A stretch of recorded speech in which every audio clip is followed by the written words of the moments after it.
Top 10 AI Tools for Businesses in 2025.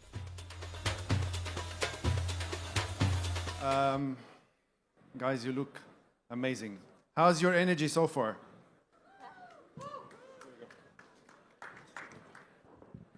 So AI has been center stage. I think everything that we discuss, the second word is AI, AI, AI.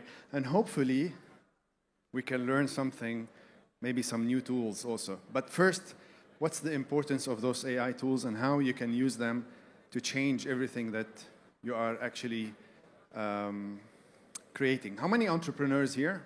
Startups? Just let me know. Companies? Representing companies? Here we go. Perfect. Universities, anyone? Private sector? All right. Perfect. Yeah. Just trying to understand so we can help a lot. So how are you guys doing? Amazing. That's the spirit. So I want to ask one question to all, which is, how do you see this AI scene evolving in business from 2025 to 2030? This is a question for all. Okay. We're heading, to amazing advancements. True. I believe one of the main things we're going to be one of them is moving from an absolute automation to autonomous decision making. So we're taking the AIs, being able to make strategic decisions on our behalf. So that's one of the main things that we're going to be seeing. Kate? Yeah, I think 2025 to 2030, it's going to be a huge jump of, we all hear from the last panel, the AI agents. So there's going to be more AI agents than human. So that means a lot of entrepreneurs will have minimal employee. Maximum? Yes, and no, minimum. And I think with our instant gratification disease as a human, where we wanted our shopping experience to be there in a minute, right? I think companies going to win by providing personalized experience. It's going to be who's going to be more human, because everyone's going to be delivered fast, speed, and accuracy. So it's all about the personal touch, is how you're going to win by 2030. So minimum employees, maximum output. Perfect. Stay with me, Kate. You just came back from Davos. Did you see anything special there? Yes, I saw the president of Ukraine and very interesting world leaders. And we all talk about AI and, of course, Trump and climate change. Yeah, Trump is a very fashionable name. Azhar.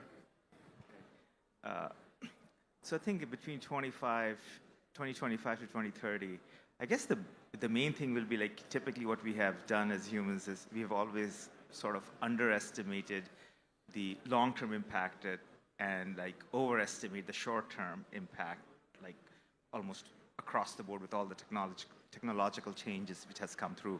So I think in the next 5 years, I think the hype will continue on. I think in terms of major changes, I don't see significant changes happening because from a business standpoint, it takes a while. It's not the technology, it's the implementation of the technology within the business, which makes it much harder. But the sheer number of, the consumer tools, that has already like proliferated across the board and everything. But overall, the long-term impact is going to be fairly significant. Whether it's 5 years or 10 years, I can't tell, but like the sheer volume of data for the people who have a lot of data and sitting in a lot of data, they're only going to get more powerful. When you're looking at the likes of the Googles and the Facebooks of the world who are constantly generating the data, they probably will be in a more like a feudal state kind of a thing, that given that they have so much information, they might be running the world in a very different way. I think one of the most important parts of the birth of OpenAI in terms of release of ChatGPT in October, November 2022, so time has passed now, is that release of applications and tons of amazing applications. And now we're seeing the conversions of so many things and beyond with agentic AI.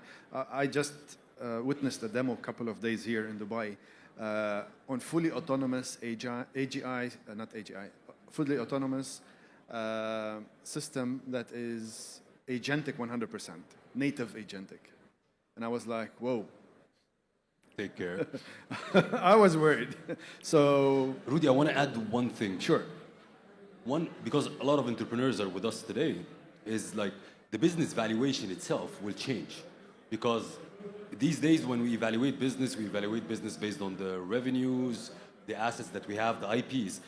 But moving forward, again, we're going to be evaluating business based on the AI assets, proprietary intelligence that we have in the company. So that's also will change in the next. Is that the future, or are you already seeing it today? It's coming in, but it's going to be one of the main critical things that investors will look at. So the valuation will be 100% affected. So let me continue with you. What do you think those key factors in the businesses that they should consider when selecting those AI tools, not just from valuation, but maybe from technical perspectives, innovation perspective, advancements perspective, business challenges? Of course, like the easy answer to it is the cost and the need but one of the main things that you need to consider is, are you going generic or you're building your own thing? So, because at the end of the day, AI is not becoming a tool, it's becoming a competitive advantage. It has to come within the DNA of your organization. So which direction you're going through, and also the scalability.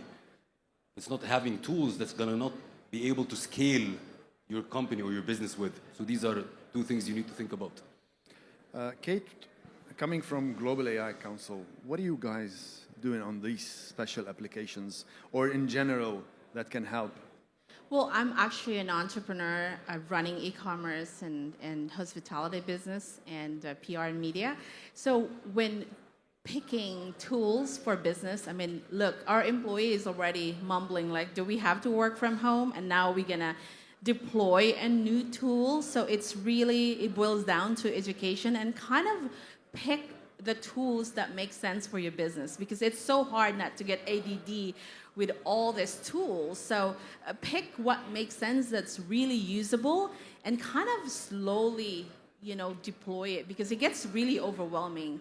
Like, it's already hard to empower your employee at this point, and they get overwhelmed and the fear of, would I be, replaced by AI agent, right? So slowly merging it to them really needs a lot of time for us CEO and leaders, because at the end of the day, we will go through a lot of resistance. Even us CEOs, we all get like, I don't know which tool to have to focus on.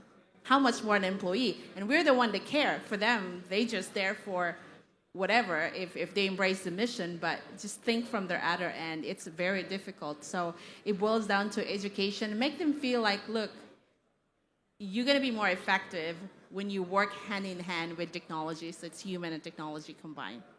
Before I jump to Azhar, who do you think will be replaced by an AI from the audience? Do you think you will be replaced by an AI? Show of hands. One? Very good. So you have the right thing to move forward. And I loved that I barely saw one hand. Barely. Because that brings you into a perspective that you are empowered to change, and how it can empower you to do different things. So I love it. What are you cooking in your labs, Azhar? Okay, I wasn't expecting that. I know, but So we are actually in a synthetic data generation thing. So the idea is that instead of you're familiar with the likes of Kantar and Nielsen's for doing market research and doing surveys and focus groups, so which takes 3 to 4 months and tens of thousands of dollars. So now you can basically synthetically generate personas. So basically say, I'm looking for 25 to 30-year-old Qataris who are high net worth individuals in the in the oil and gas sector.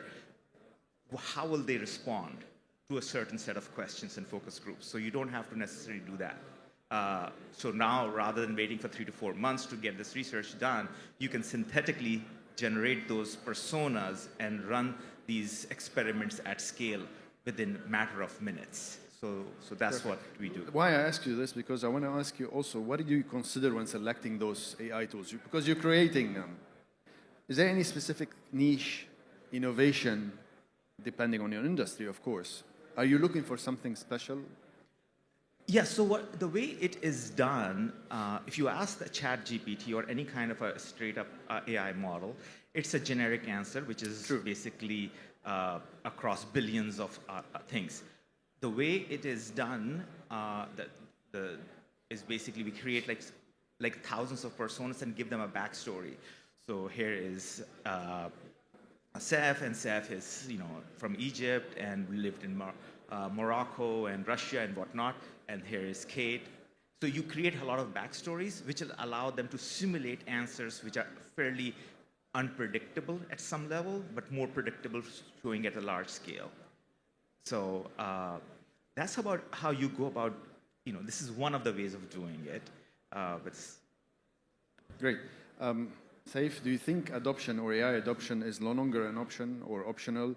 Are there challenges that companies face when integrating this AI? From your perspective, you've been all over. I was just speaking to you. So you can see it from different sides. What's your take on this? It's not an option, of course, but there are challenges, of course. Like one of the things is the workforce need to understand that AI supports the productivity at the end of the day. So that's one thing. That's what we saw. Exactly. The second thing is you see a lot of companies, they're adapting AI for just adapting AI. There is a lack of strategy behind having an AI within your organization because it has to go into the DNA. Okay. That's one second thing. The third is it has to be related to your core business. So I'm not just adding AI to automate things. It has to be related to the business to increase revenue. Like, for example, I'm not putting AI to automate customer service. I'm putting AI to personalize shopping experience to increase my conversion. So it directly correlates to the core of the business.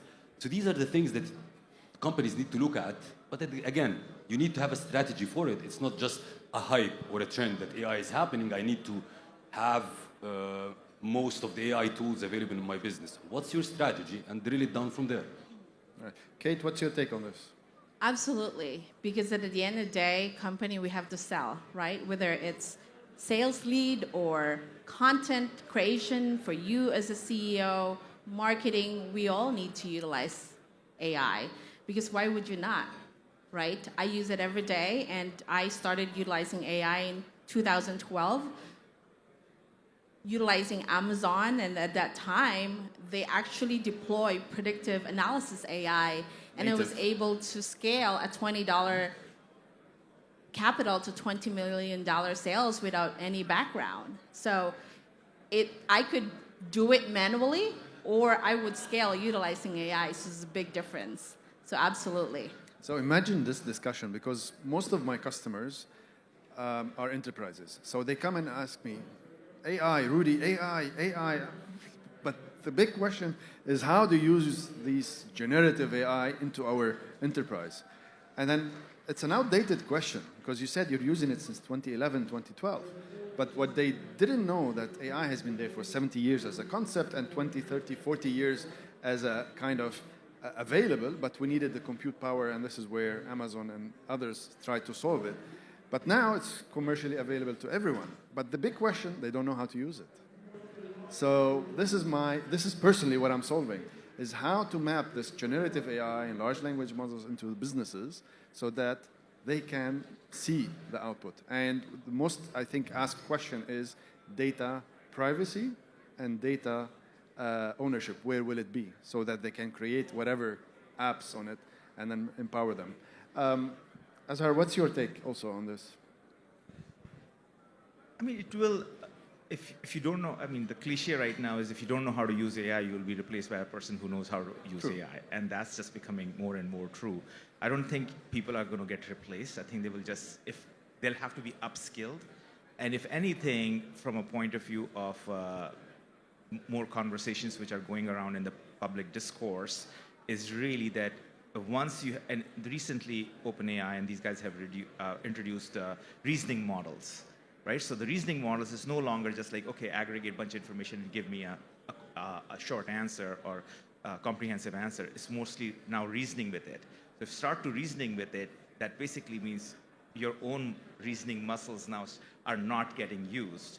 So then the question becomes is like, how will that impact humans? Are we becoming more stupid?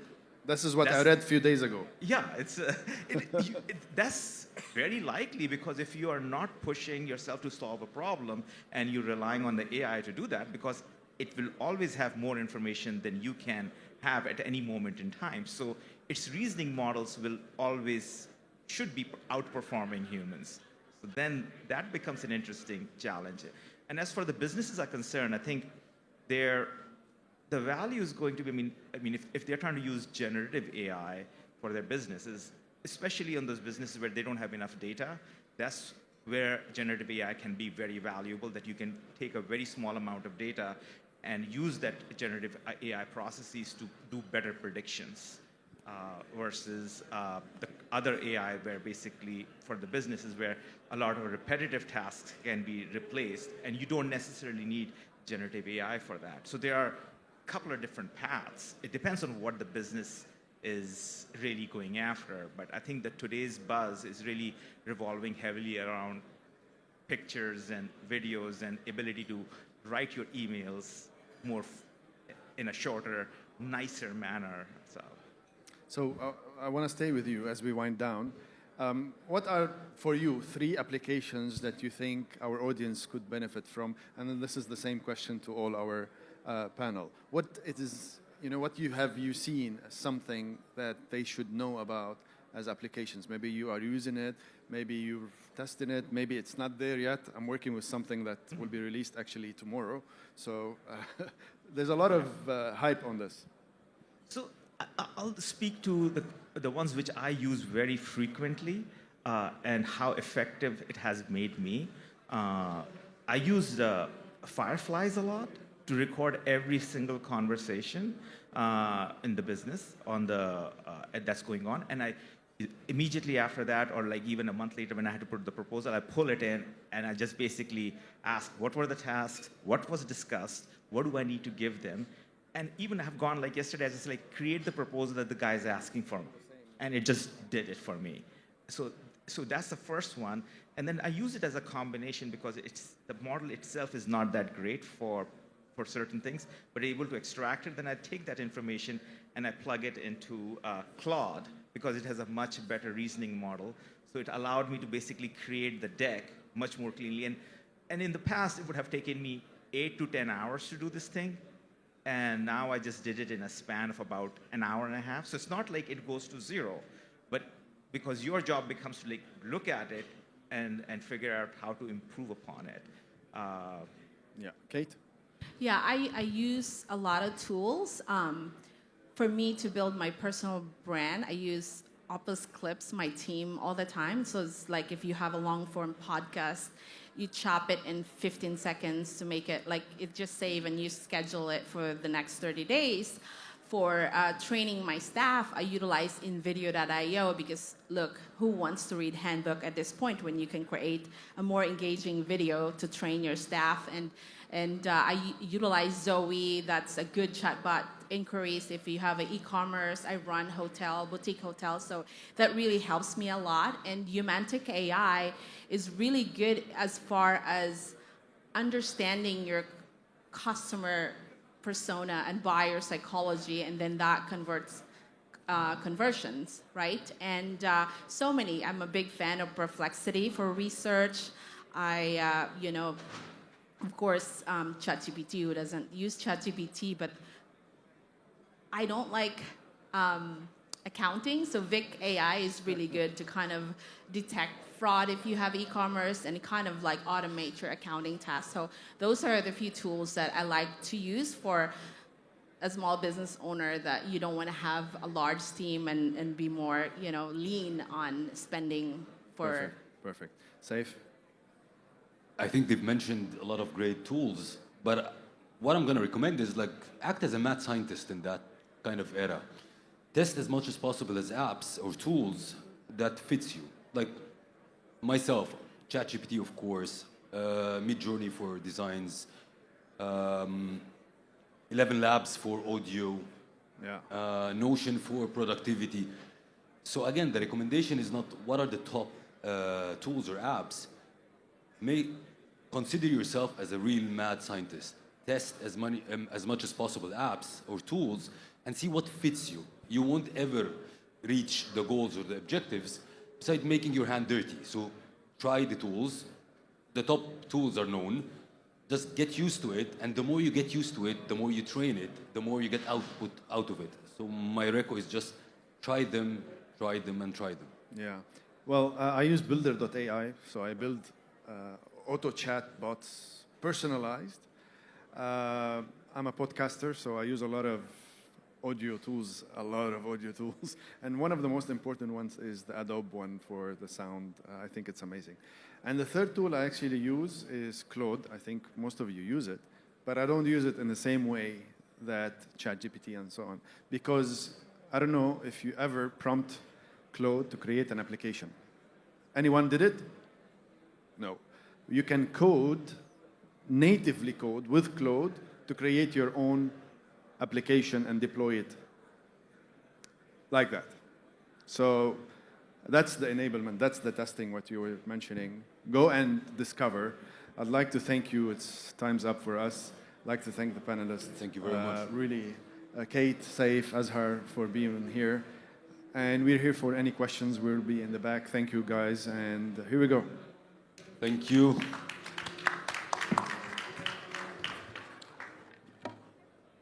Is it? Yeah, okay. I hope everyone was taking notes. Were you? Thank you so much. Thank you. Okay, time for a selfie. Let's go.